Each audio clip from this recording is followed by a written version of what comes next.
बिस्मिल्लाहिर्रहमानिर्रहीम। जुल्फ़िकार शाह साहब, minister culture, mayor Karachi Murtaza Wahab, हमारे आज के मेज़बान मोहम्मद अहमद शाह साहब, यहाँ स्टेज पे बैठे हुए, मैं किस किस का नाम लूँ, लेकिन जो मुझे नज़र आ रहे हैं, अनवर मकसूद साहब, खार आरिफ साहब, काजी सलाउद्दीन साहब, डॉक्टर इशरत हुसैन साहब, डॉक्टर तारिक रफ़ी, सुहेल वड़ाइद sahab, Azhar Abbas sahab, doctor Saroj Lodhi, doctor Khaliq Iraqi, doctor Saeed Qureshi, Nooruddaula Shah sahiba, Abbaseen Yousafzai साहब, और कोई रह गया हो तो माजरत। और यहाँ सामने बैठे हुए ख़ास तौर पे हमारे दोस्त मुल्कों के काउंसिल जनरल डिप्लोमेटिक कोर के मेंबरान में यहाँ तुर्की इंग्लिस्तान और बांग्लादेश के भी मुझे नज़र आए थे जनरल, वो सब यहाँ हैं। उसके साथ साथ सारे आर्ट्स के चाहने वाले, इस महफिल के तमाम मौजूद शुरका, आप सबको अस्सलाम अलैकुम। ये हम सब के लिए बड़े एजाज़ की बात है कि आज हमारा शहर कराची 17वीं उर्दू कॉन्फ्रेंस की मेज़बानी कर रहा है। इस कॉन्फ्रेंस में आर्ट्स काउंसिल का एक कलीदी किरदार है। आर्ट्स काउंसिल की तवज्जुद से हम सबको ये मौका मिलता है कि हम अपनी ज़बानों, अपनी मुल्क की सफ़ाकती रंगों और उनका जश्न मना सकें और दुनिया के सामने फ़ख्रिया अंदाज में पेश कर सकें। इस मौके पे मैं आर्ट्स काउंसिल को गुज़िश्ता महीने होने वाले वर्ल्ड कल्चरल फेस्टिवल की कामयाबी पर मुबारकबाद पेश करता हूँ। तो आज ना सिर्फ हम उर्दू का जश्न मना रहे हैं, बस इस शहर में मौजूद पाकिस्तान की हर नुमाइंदा इकाई और ज़बान का जश्न मना रहे हैं। ये कॉन्फ्रेंस कराची और पाकिस्तान के अवाम के दरमियान मोहब्बत और यकजहती के रिश्ते की अक्कास है। मैं आर्ट्स काउंसिल को दाद तहसीन पेश करता हूँ। आर्ट्स काउंसिल 1954 से पाकिस्तान की फ़िक्री, तख्लीकी और सकावती फ़िक्र की अलंबरदार है। मैं आर्ट्स काउंसिल की काविशों की बदौलत कराची का एक नया तशख़्ख़ुस आज दुनिया के सामने है। हुकूमत सिंध हमेशा ये कोशिश रही है कि आर्ट्स काउंसिल की हर मुमकिन मदद फराहम की जाए और इंशाअल्लाह ये सिलसिला आने वाले वक्तों में भी इसी तरह चलता रहेगा। मैं ख़ास तौर पे आज के इस कॉन्फ्रेंस के हवाले से, और आप सब कराची शहर के और दुनिया भर से लोग आए हुए इस कॉन्फ्रेंस में, और लोग सुन भी रहे होंगे मीडिया के ज़रिए, इस शहर के बारे में। और ये मैं गवाही दे सकता हूँ कि जिस वक्त अहमद शाह तकरीर फरमा रहे थे, उस वक्त भी उनको फ़ोन आ रहे थे, इसलिए फ़ोन वो छोड़ के चले गए थे। तो मैंने देखा, ये नहीं बताऊंगा किसका फ़ोन आ रहा था उन्होंने मना किया है, वो बाद में बता दूंगा। तो उस वक्त भी उनको कुछ ऐसे ही किस्म के फ़ोन आ रहे थे। और बहुत ही, मैं कहूँगा, अफसोस की बात है, इस कराची शहर, मैं कराची में पैदा हुआ हूँ। मुझे, मेरी तालीम इस शहर से है। मैंने अपना मैट्रिक, इंटरमीडिएट, इंजीनियरिंग की एजुकेशन सब इस शहर से हासिल की। मैंने यहाँ नौकरी की है, मैंने निजी इदारों में, सरकारी इदारों में नौकरी की है, और आज मैं इस सूबे का वज़ीर आला हूँ जिसका कैपिटल कराची है।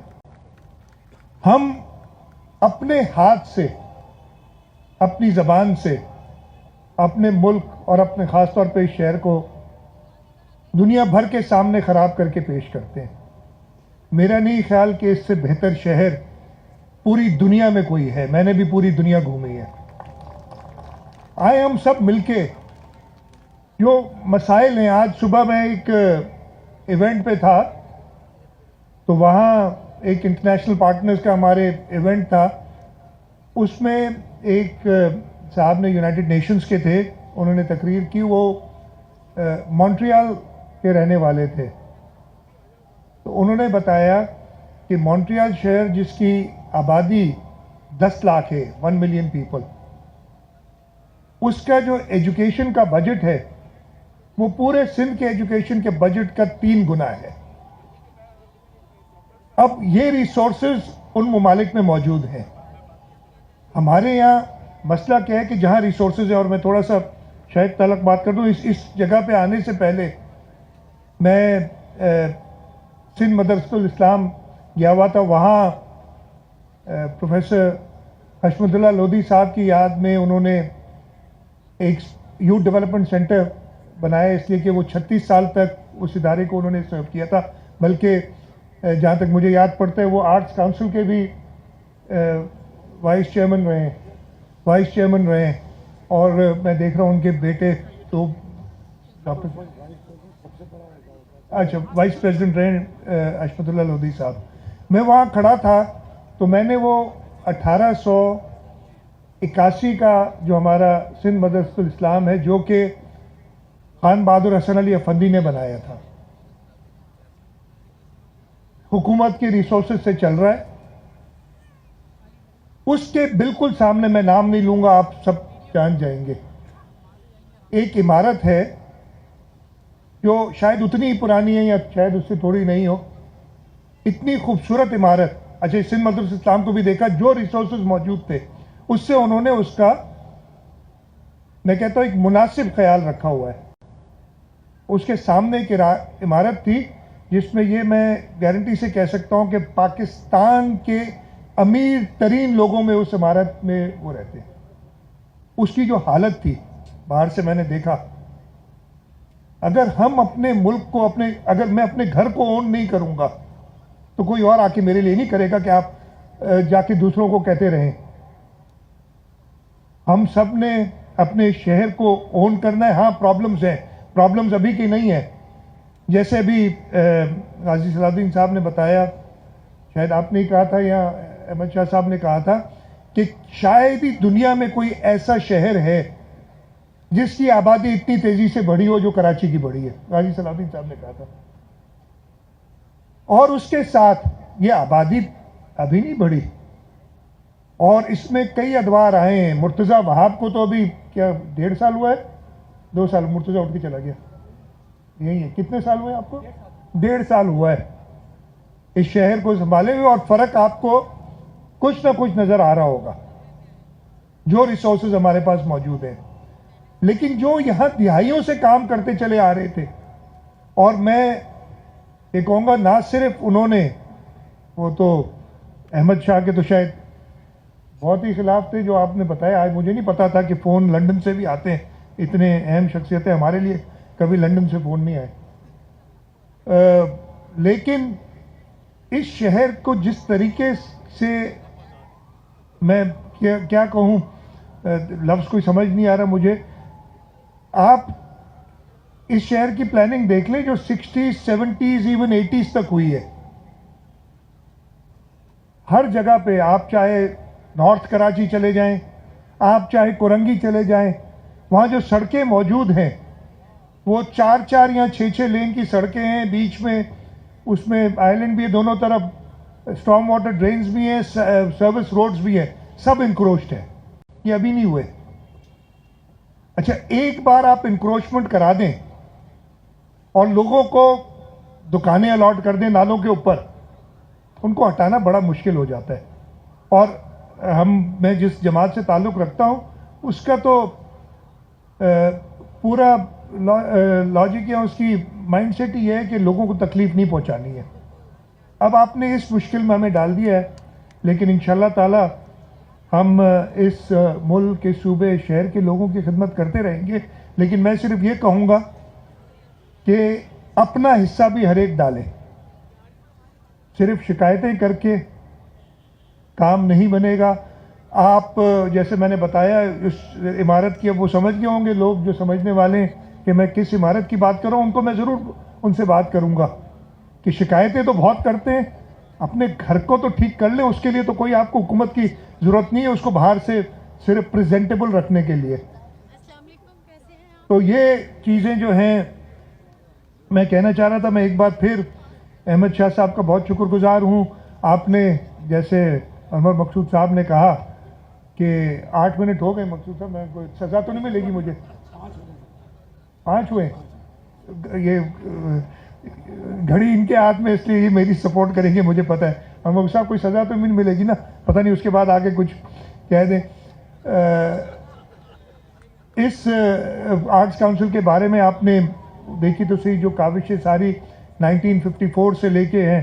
میں پاکستان پیپلز پارٹی کا نمائندے ہونے کی حیثیت سے, جو کہ حکومت میں ہے پچھلے 16 سال سے تقریباً اس صوبے میں, مجھے فخر ہے کہ ہم نے جہاں پہ اور سیکٹرز میں بھی کنٹریبیوٹ کیا ہے وہاں آرٹس اور کلچر میں بھی کیا ہے. مجھے کل ایک اور چیز یاد آ گئی.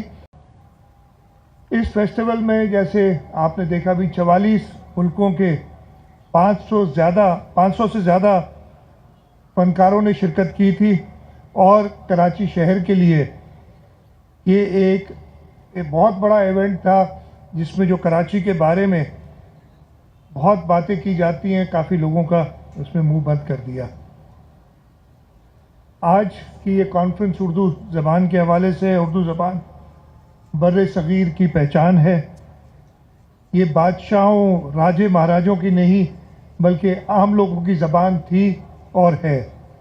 آج بھی اردو زبان پاکستان کے مختلف قومیتوں اور اکائیوں کے درمیان ایک پل کا کام ادا کرتی ہے, ہم سب کو ملاتی ہے اور ایک دوسرے کو سمجھنے کا موقع مہیا کرتی ہے. اس خوبصورت زبان پہ جتنا فخر کریں وہ کم ہے. میرے لیے یہ بات نہایتی اطمینان کا باعث ہے کہ اس محفل میں بڑی تعداد میں نوجوان موجود ہیں. آپ لوگ اس ملک کا ہی نہیں, اس زبان کا بھی سرمایہ ہے. یہ زبان آپ لوگوں کی محنت اور تخلیقی صلاحیتوں کے باعث انشاءاللہ ایک دن اپنے عروج پر پہنچے گی. اس بات کا بھی قائل ہوں کہ پاکستان کی تمام زبانیں محبت, اخوت اور رواداری کا درس دیتی ہیں, اور ہم سب پر یہ فرض ہے کہ ہم بحیثیت قوم ان زبانوں کی ترقی اور ترویج پہ اپنے کردار ادا کریں. اس سال عالمی اردو کانفرنس جشن کراچی کے طور پہ منائی جا رہی ہے. ہم اس بات پر اتفاق کریں گے کہ کراچی کو پاکستان میں زبانوں کے حوالے سے مرکزی حیثیت حاصل ہے. اس شہر کے ہر گلی محلے کا اپنا ایک انداز ہے, اور ہر گوشہ پاکستان کے کسی نہ کسی ثقافتی رنگ کی عکاسی کرتا ہے. کل تھا یا پرسوں تھا, میں کچھ دوست مجھ سے ملنے کچھ لوگ ملنے آئے تھے, اور انہوں نے مجھے ایک بات کی اور مجھے بڑی لگی. اب اس کو میں ٹرانسلیٹ کیسے کروں انٹو ریالٹی, انور صاحب آپ لوگوں کی ضرورت ہوگی.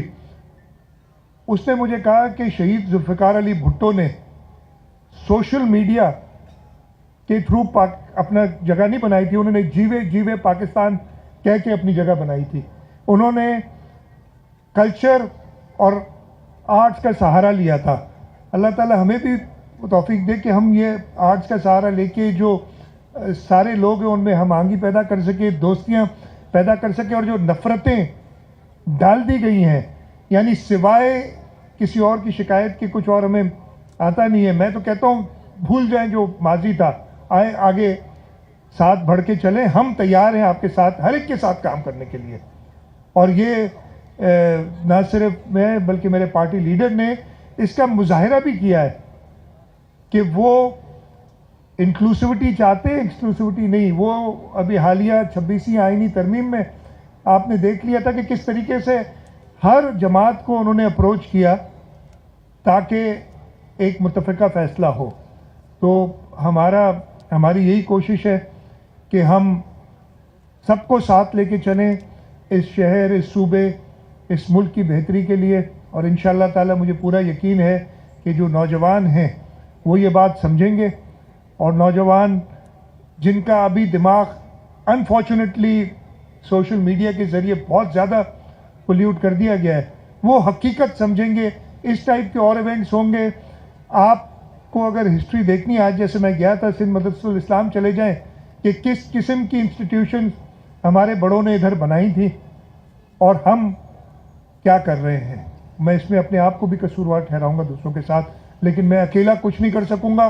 مجھے سب کا ساتھ چاہیے ہوگا, خاص طور پہ جو ہماری یوتھ ہے ان کا ساتھ چاہیے ہوگا. کہ ہم اس ملک کو، اس صوبے کو، اس شہر کو ایک بہتر جگہ بنائے سب کے لیے. آپ سب کا بہت بہت شکریہ. پاکستان زندہ باد.